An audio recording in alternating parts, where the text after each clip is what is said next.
Hello again, everyone, and welcome to today's session on ASD in the media. I will be your host, Tim Lang, dyslexic, dyspraxic, and traits of ASD. The important thing to remember is that today is a fun one.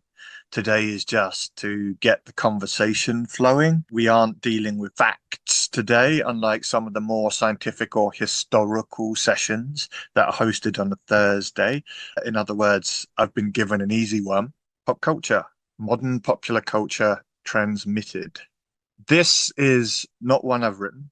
In Nat's case, he wasn't familiar with all of the material that's been included either. This is more a research dive into the nether realms. As far as I can gather, mostly Reddit. And so this is more based on a broad opinion and online conversation rather than our personal experiences. But hopefully, people will be familiar with some of it and at least be able to relate to the information that was found. Straight off the bat, what TV show can you think of that includes an autistic character?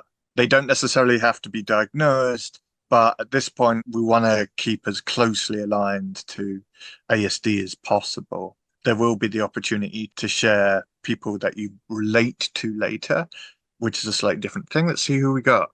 That's the name of a show, but yes, Community, The Good Doctor, the News Report. Yeah, so Community for sure, Good Doctor for sure. Don't know the news reporter, the A word for sure. Rain Man. That's a film, but yes, absolutely. Atypical, yes. All right, I'm going to have to look up the news reporter. But yeah, obviously today's audience know their stuff, as I can vouch for 90% of that. Interestingly, though, with the exception of Rain Man, I think those are all quite contemporary. Last decade or so, that might tell us something. All right, let's start with anime. So that's Japanese animation for those who are uninitiated. And unlike with Western animation, it's often aimed at an older age group and isn't relegated to the Simpsons Family Guy style art when it is geared around adults, as you can see by the banner. All sorts. The interesting thing about anime, and by extension, Japan, is they might reference specific conditions less, but they really lean into some of the behaviors more. Here are some examples which you may or may not have heard of. My roommate is a cat. March comes in like a lion, and Wonder Egg priority. The image used here is coming from, you've guessed it, my roommate is a cat. I think just this image alone is supposed to express A, relationship with the cat, and B, the lack of care or attention about surroundings, and C, specific focus. That will come up a lot as we go through. Wonder Egg priority, I'm not familiar with. Comes in like a lion, on the other hand. This is only the first book, and I don't remember them specifically referencing autism in it. I could be wrong, it's been a few years. However, what was there was a character with very specific interests and limited interests, very specific skills, and not entirely emotionally showing. However, the story is around what happens when you put someone like that suddenly into an upbeat, loving environment. Some good stuff. That's the thing about anime, is they're often telling a story. Unlike with American or European shows where you might get one or two shows about a condition, and the rest of them you might have a character that demonstrates some of the signs if you're lucky, but isn't the main focus. Sometimes this type of character in Japanese media is in fact the main focus. All right, then we're gonna move on to comic books, TV shows. So TV shows about comic books. Few examples again: The Flash, specifically Chester Runt, Legion, David Haller, and The Gifted, Andy Strachan. These are all superhero-based media, one for DC, two for Marvel. Although I did catch The Flash at some point, I'm not sure I'm familiar with this character. However, once again, we're hitting those generic TV scientist traits, which we'll go into in a moment. In the case of Legion, this is interesting because I have seen that and I'm familiar with the original. When they first appeared in the comic book, I would say that it was more developmental issues or lack of parental guidance. But in the TV version, I would say more leaning towards multiple personalities. But we'll get there. The Gifted, I have seen that too. No relation to the original version in terms of similarity. Again, I would call it generic TV scientist traits. I didn't get an overwhelming sense of neurodivergence in particular, especially not autism. However, again, these are conversations that have been had online. You don't have to take my word for it. You don't have to agree with me. Just for those who aren't familiar with these materials, giving you an idea of who and what. All right, so now we're on to Black Manta, specifically the movie version from the Spinner franchise. Again, I've seen the first one and didn't pick up specific autistic traits. If you did, please do tell me in the chat. However, for all I know, in the second one, which is more recent, obviously, they may have expanded on that. I can't say for sure, but it does feel like a stretch. Audience participation. Are you okay with an autistic supervillain? Let's see what we got. Okay, so far, 1 for yes, 2 for no, 3 for no, 2 for yes, 3. All right, it's a draw. I would say that makes sense. Okay, takes the win. I would probably be in the yes column as well, because again, it's storytelling. Maybe this is just me, but I don't look for reality in my fiction. I don't use television to tell me what is real. Okay, so that's always going to go up and down by a factor of 1 by the look of it. The point being is that both our heroes and our villains are either compelling or they're not. Sometimes a condition, say a neurodivergent condition, can make that character more compelling. But the idea that because someone is or isn't something, they are automatically evil or not is bizarre. If anyone takes that from it by default, no offense, they are stupid. But as we can see, there are people in both camps, and I don't blame you for those who think it's a bad thing, because again, there are stupid people out there. How do you feel about revisionist characters for ASD? Sorry. What we mean by this is, how do you feel about retrofitting characters or ADHD? What if we took a character that already existed and went, oh, they have ADHD now, ASD? Sorry, again, dyslexia and slip. It was never mentioned, and then it was. And I know that this isn't the only smaller group they do this with, but it happens quite a lot as a general trend these days. It happens with celebrities as well, but they'll say, oh, this one had dyslexia. It was 100 years ago. How do you know? What is your feeling on going backwards and saying, yes, they had this? All right. I don't see an issue with it. Okay. A good idea to compare. Yeah, absolutely. It creates problems of people claiming poor representation when it wasn't meant to be. Yes, I would agree with that. If it's clutching at straws or making it up out of nowhere, like changing the character to make them that way, that can be detrimental. I completely agree. It is usually better if the creators confirm it as a character trait from the start. Yes, one that Nat raised with me in relation to this was, oh, by the way, Dumbledore is gay now. It's absolutely fine that the character is, and later on, of course, they made use of that, but in real time, it comes across as empty virtual signaling, because we can say it all we like, but if we don't actually see it on the screen or by extension on the page, then is it real, and was there any point? Good as long as it makes sense. Yeah, fits for the character. That's exactly what we're saying. Yeah. If it means that neurodivergence is more represented, then cool. Yeah. But the issue is, do we agree with the representation? Do we relate to it? Do we feel that it's positive in the sense that it gives other people either a realistic view or a positive view? It depends. Yeah. All of these basically correlate with each other extremely well. As usual, there are pros and cons, and it depends on circumstance and context, but nonetheless, really broad range of views here, so thank you. I've been guilty of doing it myself with favorite characters, but I would never say a character is. Okay, so to me, they feel, or it looks like, yeah. I would say that's the approach to take. Again, definitives don't necessarily matter so long as you're being realistic. I think there might be some sort of irony or oxymoron going on in that statement, but I stand by it. Now we're on to Western animation. As I mentioned earlier, a difference is we often don't tackle it directly in the sense that they're not the lead. However, there are exceptions. A good few here.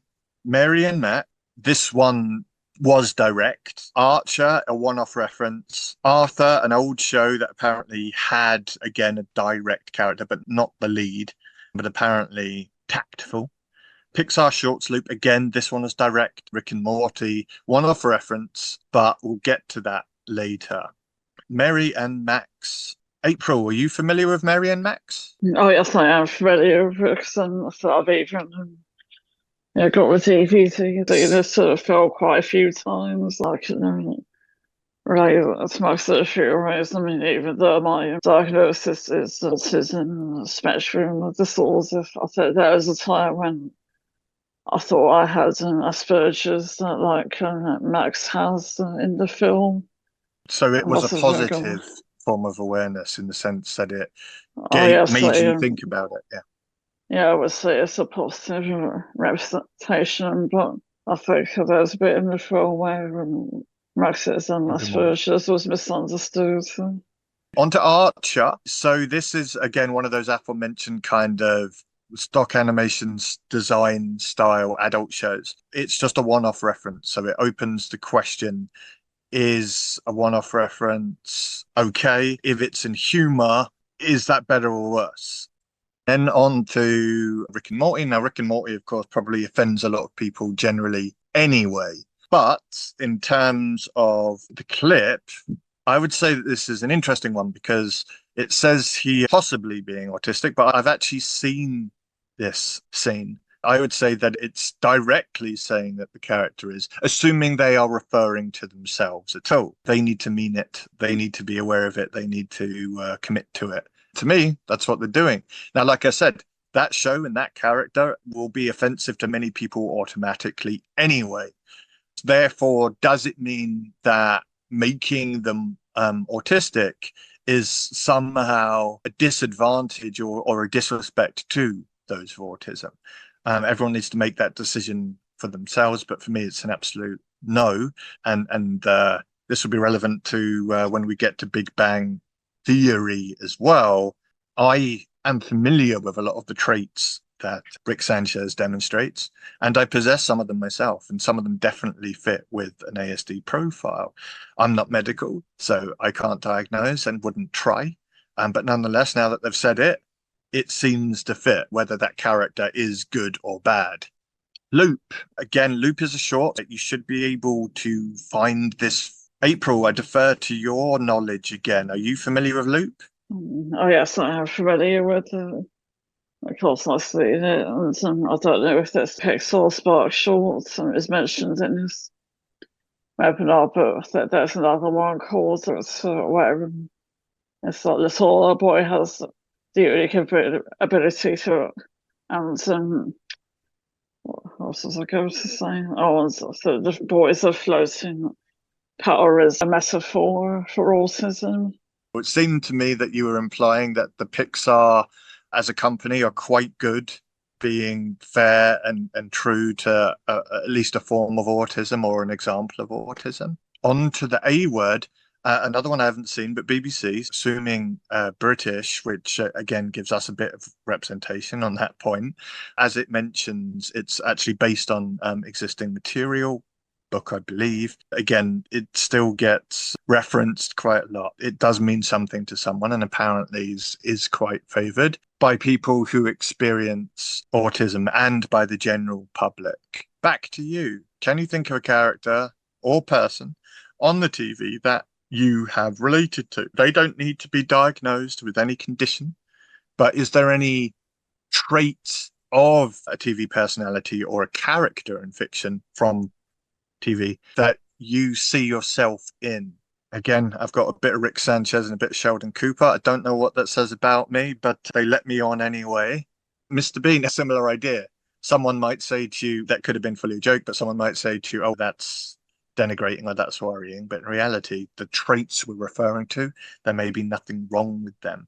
So I'm not sure if it's the same person who miswrote the first time or that a second person gave something else. Luz Nokeda from Toa. Toa, that rings a bell. Is that anime? The Boy and the Were. All of these have vague resonances with me, as in I've heard them slightly. Rosie King, okay, thank you. Polly Vlogs.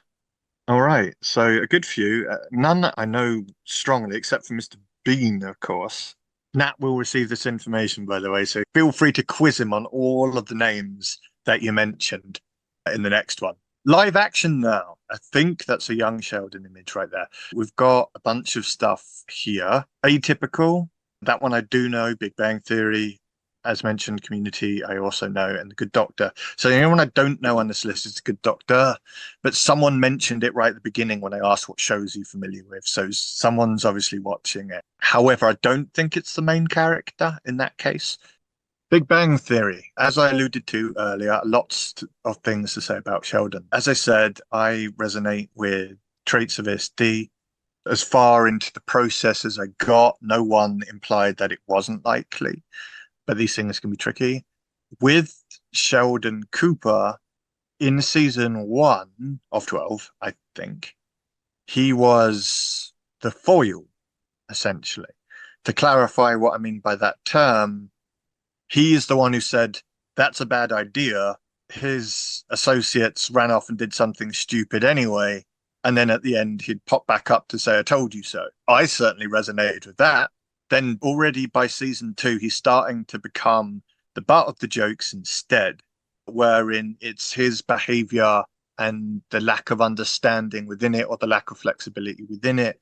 That was the funny thing. Now, there's no harm in that in moderation as far as I'm concerned, but it eventually became the whole show effectively, at least in terms of the behavioral humor. It was all him. Whenever it was like a social faux pas, it began to all be put on him, and he was always the one at fault. I think it's fair to say I didn't dislike the character less for that, but the show was less interesting to me overall once that became the standard. However, everyone's different. We've already asked their opinions on positive or negative, good and evil, and so on. So we're all free to make our own decision. But they did go pretty heavy, and they only mentioned it once. Late into the series, there was an episode where he had a machine to try convey emotion for him. I thought it was one of the most heavy-handed episodes they'd ever done. I don't know if that technology is real, but it essentially seemed to confirm him admitting that he definitely has a diagnosable condition. That didn't necessarily go anywhere. I'm sure they were trying to say something, but that definitely didn't click with me. If you're familiar with what I'm talking about, feel free to make a comment. Do you think Sheldon was based on autistic traits? So we have 3 options on this one. Yes, no, or cannot say. It looks like where the majorities, the yeses have it on this one. All right, so it still looks like the yes have it on this one. I would agree. Autism is definitely the predominant driving force behind where they're getting that behavior from. I don't know that for fact, but nonetheless, in terms of fit, I think that one ticks the most boxes. We're not into tick boxing exercises, but nonetheless, if we were, I think that's what we'd find. And the majority of today's audience seem to agree with me. I'm not saying that they didn't take influences from other places. I'm not saying that they always did it well or got it right. In fact, I've already outright stated I'm not convinced of that. But nonetheless, I think autism definitely a factor there. All right, on to Atypical. I am familiar with this one, but I only saw season 4, or was it 3? He went to a cold place with birds at the end. That's as far as I can give you for identifying that. But this one is really interesting, and I'll explain why. So as the rhetoric says here, it goes into different places, aspects that you wouldn't necessarily get in other shows when it isn't the lead. However, what I found, and I didn't know this going in, is that it's an extremely hyperbolic show. What I mean by that is everyone is heightened. In a sense, the quote-unquote autistic lead is the normalist character in the show because it's using him as a rallying point, demonstrating that no one has it completely together and everyone has strange behavior. Sometimes it gets outright silly, intentionally. So it's an interesting one. I would say a distinctly American one. I would be curious to see what other people have to say about it. But once again, the research has demonstrated that this show is being watched. People do have opinions, and that it's not outright hated for incorrect representation. Do you think Atypical is a good or accurate representation of autism? There we go. Let's go with that. All right. Have not seen it. Fair play. Okay, so we've got 2 yeses. I'd be curious to hear why. I believe there'll be time at the end for discussion. Okay, so for those who haven't seen it, what can I compare it to? I can't, but basically it is a drama and a comedy simultaneously, I would say. Situational comedy, not ha-ha, but don't expect gritty realism or always loves and kisses. It goes all over the place, and the quote unquote main character isn't always the main focus. It is ensemble. I would say that when it's being serious, it'd be like an episode of House or something. When it's not being serious, it's like an episode of Community. Sometimes different characters in their own respective scenes might be swinging between those 2 different levels of drama and comedy. So be warned. As for the main character, there was nothing that outright struck me as incorrect, but obviously that can only demonstrate one example, similar to the Rain Man argument. So what we got in the end, okay, less people have seen it. That's not surprising, but no one has outright said it's a bad representation. So that is telling. So again, not looking for any answers necessarily, but for those who might want something that will entertain them without offending them, sounds like this is probably a good bet. Okay, on the subject of offense, I know this one too. I think similar to Rick and Morty, this show goes out of its way to offend people, not by using bad representation, but simply sometimes being in a show like this by association can make people feel badly about it. As the write-up says here, through writing this character, apparently the actual writer themselves went, oh, hang on, this seems a bit too familiar, which can happen and is a positive. But I know this character and I could understand, how do I put this? It's very easy not to like this character, but it's not necessarily to do with the character's autism, which is, I believe, officially stated. In fact, the character uses their autism as an excuse to do whatever they like as a character trait. That's just my interpretation. However, I'm not easily offended when it isn't on a personal level, and therefore I just figured that's what they were going for. Unlike with the previous example, do have your guard up a bit going into this one, because even if you like the show, you won't necessarily agree with the representation and won't necessarily like the character. Isn't a pivotal character sometimes, nonetheless, not just a side note that they reference once in a blue. Very relevant part of the storyline sometimes. Lastly, Good Doctor, which I previously said I wasn't familiar with. However, once again, apparently not an offensive representation. Not taking the lead this time, I don't think, but nonetheless, raising awareness without overdoing it in one direction or the other. April, do you have anything on the Good Doctor? I ever watched one episode of it. The story itself was good, but yeah, fiction, the researchable detail was too much for me. I haven't watched another episode, but I still think Sean was a good representation of autism. Okay, so good character, but you need to be a fan of medical shows for it to be worth it for you. That's useful information. Lastly, puppet shows. I'm old enough to remember puppet shows very fondly, including live ones. However, of course, I'm not as down with the contemporary characters, and I think that's what we're going to look at now. This is a Sesame Street character that I don't remember, and they are young and officially autistic, so it's coming from a very different side from what we more often see. Not only are they an autistic character, but they outright discuss autism. Like sometimes those segments are about neurodivergence and disability and being different and so on, not in a hammer around the head kind of way, but also not too subtle for people to notice either. I have it on good authority that Nat does approve of this character. It's Julia, for anyone who's not familiar but wants to look it up. Awareness is definitely a key word there. So again, bringing attention to the general public. This is a positive thing. Whether we agree with the specific language or not is sometimes going to differ, but bear in mind that this one is focusing around children, so there might be a bit of lenience in that particular example.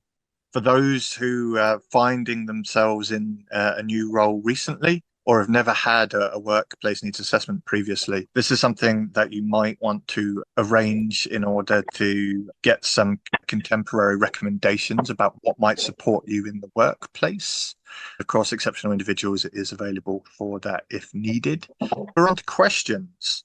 I've been talking a lot, so if anyone has any thoughts on any of the characters or my appraisal of any of the shows or the characters, feel free to comment up and say your piece. Let's go with the puppet, Julia. Who would like to tell us whether they thought that the awareness that they were raising is a positive in terms of the general audience? In terms of the shows that we covered and the characters that we covered, is there anything that I didn't cover or people disagree with that they'd like to add? Yeah, I do live in America and I do have a child, so I make him watch Sesame Street. I think Julia in Sesame Street is a really good idea. I was born in 1991, so I've been watching Sesame Street since I was little. But the thing is, I feel like a lot of adults don't accept autism as autism is because they don't really know what autism is. So to expose children to autism that early will, I guess, grow into the acceptance of autism with this new generation that are children. So I really think it's a great thing to have Julia as a character in Sesame Street. I know Julia has a comfort stuffed animal as well, and she does get upset in one of the episodes when it's taken from her, even though I think Elmo was just trying to play and he didn't understand why she got so upset, and it was explained to him why she got so upset. I really think that portrayal of especially that in that episode was great because it allows children or non-autistic children to understand what autism is, and just like without them being explained to, but to see behaviors because that's how they learn, and to accept it more and just know how to be kind to autistic kids that they might encounter on a daily basis. Yeah, I agree. So Elmo's about 50 and Julia's about 6 in real time. So it's understandable why there might be a disconnect there. I kid, of course, but that was what I experienced. Again, the way that it's handled wasn't necessarily as an adult who is familiar with neurodivergence, how I would do it. But as you said, they're talking to children. And so there's that aspect to consider. And Julia is a child character. So there's that aspect to consider as well. I agree, based on the one clip I've seen, plus what you just told me, that all makes sense. And it's definitely a positive for that character to exist and the individual examples they can give, which over the course of years will be quite expansive. I've got something to say about Julia. I also agree that Julia from Sesame Street is a positive representation of autism, and I liked her. The creators of Sesame Street shows a girl for an autistic character, because I think girls or women with autism are usually underrepresented in media, so I thought I see Julia as an autistic girl in Sesame Street was a breath of fresh air. That's a fair point I hadn't considered, actually. By the way, I've been checking out the chat. We've got an Abed is awesome. Yes, he is, but is he a good representation of an ASD experiencer? Someone mentioned this being Charlie, that they're often told that their characters feel or sound or come across as autistic, and that kind of makes sense because it's an autistic person writing them. And as they say, write what you know. That doesn't mean that a story is about, in this example, autism, but nonetheless, it will bleed through if you're using your own experiences. And hopefully when people are saying that, they don't mean it detrimentally, but either way, that does make perfect sense. Like I said, with some of these shows, you definitely feel it, even if they don't say it. And I've got an example of that. In fact, House, again, I mentioned, started in 2005, probably finished around 2015. They mentioned it there once as well. So for those who don't know the show, a very grizzled and self-centered doctor who can apparently diagnose anything if you give him enough time and money, go figure, has his own diagnostics department in an American hospital. American character played by an Englishman, Hugh Laurie represent. Way into the series, one doctor hands a book to another doctor and says, read this. After a couple of seconds to represent the reading of this, they say, no, he doesn't have autism. Moving on. I thought that was interesting because, yes, it definitely bared a mention because, yes, that character does if I was on a knee-jerk reaction diagnosis basis. But also, it's interesting that these are supposed to be medical professionals and they've basically dismissed it in 30 seconds. Whereas, while I fully understand they would never get that character into an assessment, no matter what they tried, the idea that it was dismissed so quickly by medical professionals is interesting. I'm hoping inaccurate, but interesting regardless. At the same time, I'm glad they even bothered to mention it. Similar to that one episode with Sheldon Cooper where I didn't like the episode, but I was grateful that they actually finally addressed it directly, rather than just saying, no, I don't, my mummy had me tested. Anyone else on anything else? People bring up my autism in both kind and unkind ways, but I always react as if they said it kindly because it makes them think about it and their words. It also shows them I'm not ashamed of my autism. On the subject of not being ashamed, I am very dyslexic, and so apologies if I'm butchering some of these messages. But yes, none of us should be ashamed. There's a lot of to and fro on how we should feel and act and react, but never ashamed, regardless to what else. Not for that, anyway. People tend to compare. Yes, I wouldn't say Mr. Bean or Sheldon Cooper are that similar. Now that you brought it to my attention, there are a couple of crossovers for sure in terms of the lengths that they will go to enact their crazy plans. But I would say that beyond that, they're representing different things for the most part. I am now curious as to what behaviors people are comparing you to regarding Mr. Bean. But like I said, the characters that I relate to, people would frown at too. It's not necessarily what we think. But if we were to make a snap judgment, then obviously people might jump to the most stereotypical trait. Rain Man was an excellent movie conveying, yeah, so basically we can put this one to bed by now. Conveying an extreme stereotype of autism. What do you think? Well, yes, very extreme, not necessarily hyperbolic. Like I said, with some of these characters, what they do is a bit outlandish, therefore not necessarily representative of the average. In the case of Rain Man, again, very extreme, but not necessarily outlandish. I think for those who do experience or have witnessed those behaviors, I think they were quite well done. But the issue isn't so much the fact that they used an extreme example. It's the fact that people use that as their only frame of reference. That isn't the film's fault. Yes, it's a problem. Yes, it's getting better, but I don't think we have to keep going back to Rain Man because I think Rain Man both had a place and a point.